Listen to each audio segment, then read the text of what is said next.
Olá, turma, tudo bem? Espero que estejam bem. Vamos a mais uma videoaula e eu vou dar continuidade no assunto hoje sobre texto teatral, tá? Já estamos na apostila número 5. Iniciei na aula passada falando um pouco sobre texto teatral. Então hoje eu vou reforçar alguns pontos que eu já falei com vocês na última aula e também vou comentar um pouco sobre o texto que está na apostila, que ficou como atividade para vocês lerem, que é um texto teatral, e vou reforçar também um pouco rubrica e outros pontos que são importantes de texto teatral, tá? Então, vamos lá.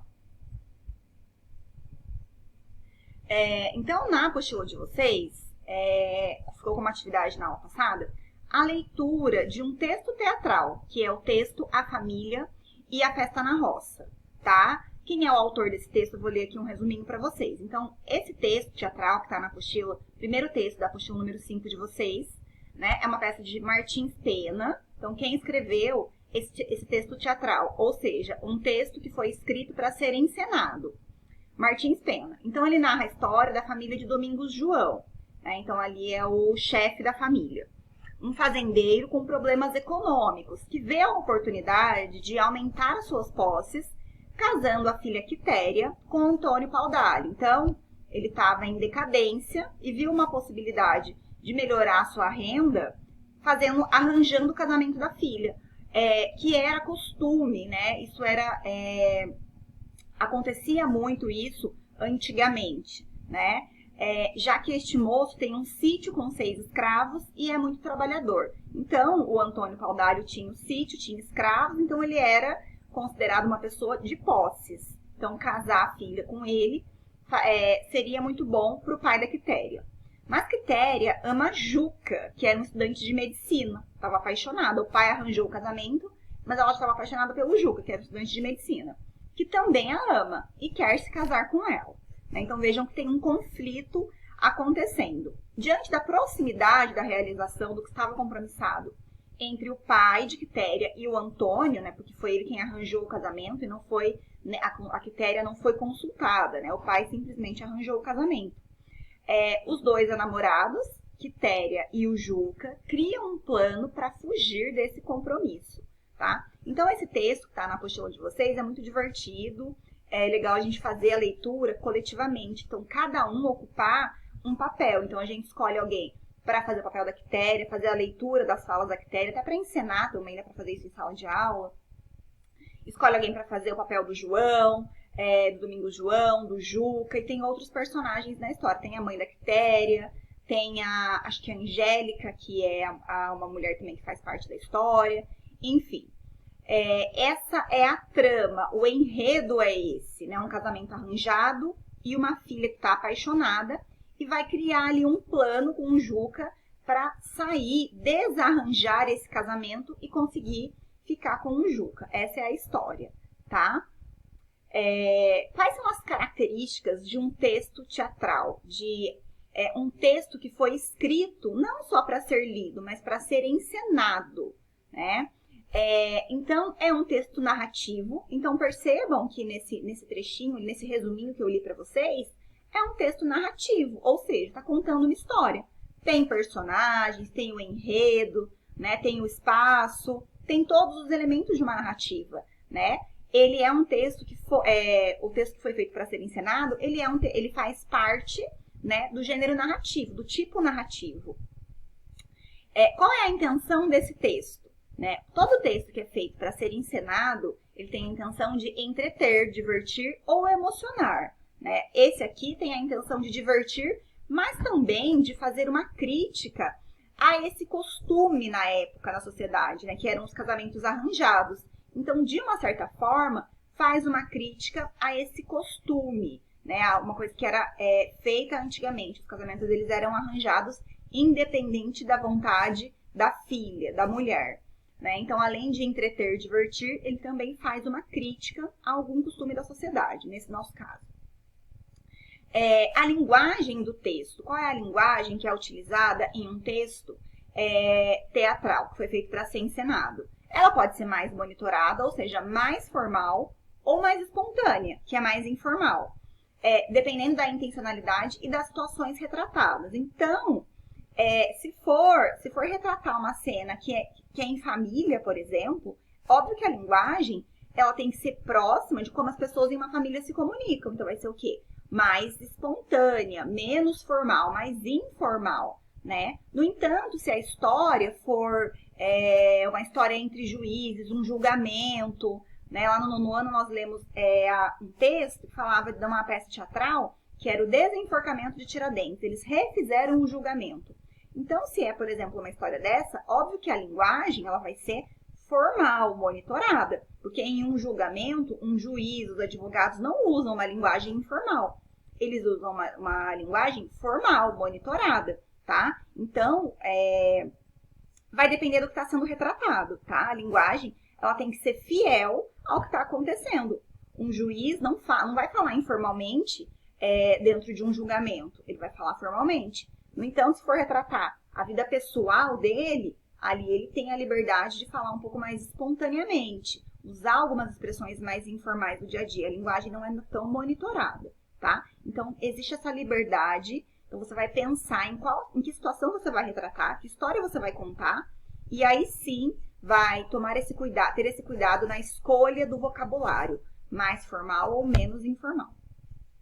Roteiro, né? Então, o texto teatral tem um roteiro. Quem escreve o texto é responsável por colocar orientações sobre o cenário e sobre o figurino, tá? Então, também quem escreveu vai colocar nesse texto, esse texto vai acompanhar algumas orientações sobre cenário e figurino. Então, não é uma terceira pessoa quem faz isso. Quem escreve também faz algumas orientações em relação a isso. Discurso direto, né, que são falas e rubricas. Então, o texto teatral, como que ele é escrito? Ele é escrito em parágrafo? Não. Ele é escrito em verso? Não. Ele é escrito em forma de diálogo, né? Então, o texto já inicia com o diálogo acontecendo, né? Então, alguém vai entrar na cena e já vai começar a história, né? Uma peça teatral não é uma história sendo contada por um narrador, né? Ele vai ser montado, organizado, estruturado através das falas, né? Então, ali quem vai começar falando, quem vai responder, quem vai entrar na cena, e aí isso vai estruturando esse texto através diretamente das falas, não tem uma explicação anterior, tá? Então, o texto teatral é basicamente uma conversa, né? Um diálogo que você vai escrever e é isso que vai acontecer na cena, tá? Rubrica, eu vou explicar no próximo slide o que são as rubricas. Então, o texto teatral tem os elementos e momentos da narrativa, né? Então, quem são os elementos da narrativa? Se o texto teatral é uma história que está sendo contada, vai ter os personagens, quando acontece essa história, onde ela está acontecendo, o que está sendo contado, que é o enredo, tá? Então, vai ter todos os elementos da narrativa e os momentos da narrativa, que é a situação inicial, o início da história, né?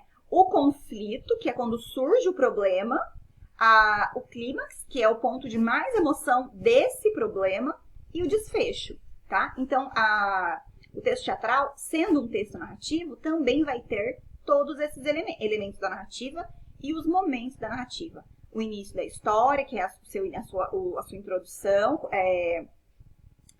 a complicação, né, o clímax e o desfecho. Então, vai ter aí os elementos e os momentos da narrativa. Geralmente não há narrador, tá? Pode ter o narrador? Pode ter. Às vezes ele faz uma introdução antes de começar, de fato, né, as cenas acontecerem, os atores interpretarem. Pode ter ali uma introdução do narrador, mas geralmente não tem, tá? Mas isso pode aparecer e pode acontecer. O que são as rubricas de fato? Então, vejam a definição de rubricas.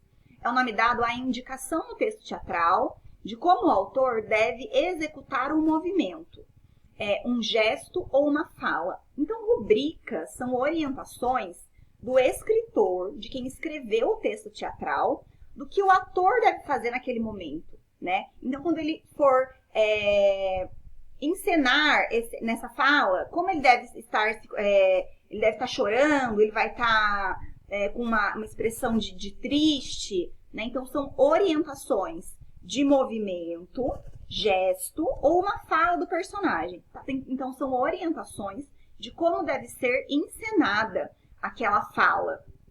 Qual encenação deve acompanhar aquela fala, Ela orienta os profissionais envolvidos na montagem, né? Atores, diretores, quanto aos detalhes da encenação.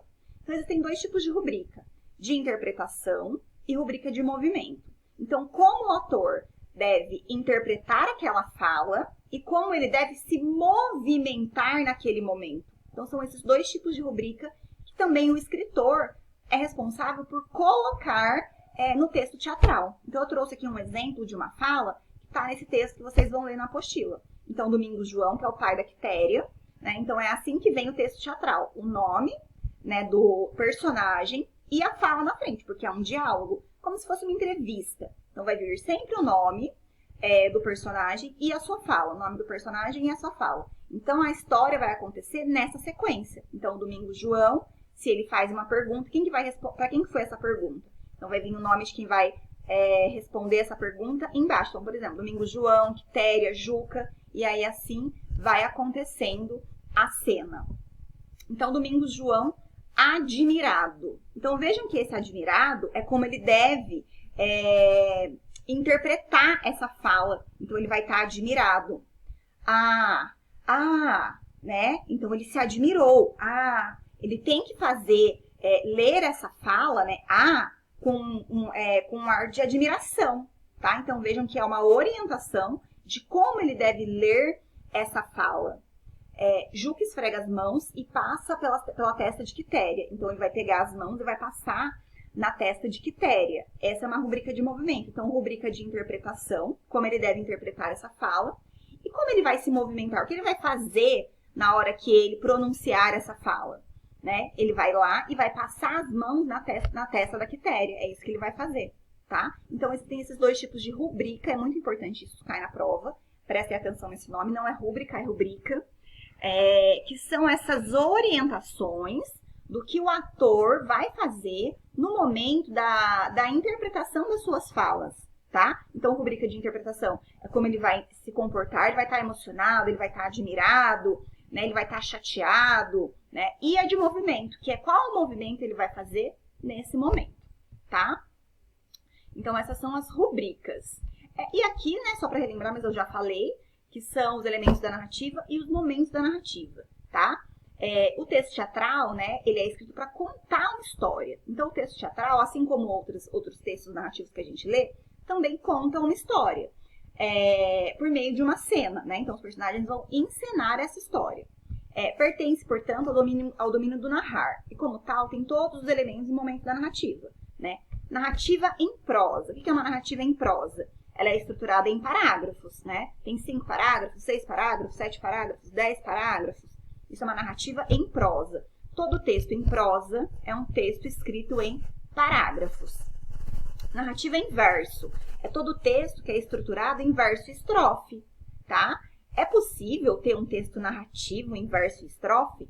Sim, né? Existem textos, vários textos, que contam uma história através de verso e estrofe. Tá? Então, verso não é só poema para emocionar de 1 ou 2 estrofes, não, tá? Pode ter poemas de 10, 15 estrofes em que estão contando uma história. Então, é uma narrativa em verso, tá? Verso, então, é a maneira que o texto é estruturado, tá? E pode ser uma narrativa, uma história. Então, posso contar uma história em parágrafo, posso contar uma história em verso e estrofe, e posso contar uma história através de um texto teatral. O texto teatral não é escrito em prosa, em parágrafos, e também não é escrito em verso e estrofe. Ele é escrito, como que o texto teatral é escrito? Através das rubricas e das falas dos personagens. Então, o texto teatral são falas, né, de todos os personagens, né? E aí, através dessas falas, vai acontecer a encenação e a gente vai entender o que essa história está contando, tá? Então, são 3 maneiras de estruturar um texto narrativo, de contar uma história. Prosa, verso e o texto teatral, que é através das falas e das rubricas. Elementos da narrativa. Quem são os elementos da narrativa? Personagem, espaço, narrador, tempo e enredo, né? Toda narrativa vai ter esses elementos. E os momentos da narrativa. Toda narrativa vai ter a situação inicial, que é o início da história, em que cidade, onde estão, quando está começando a história. A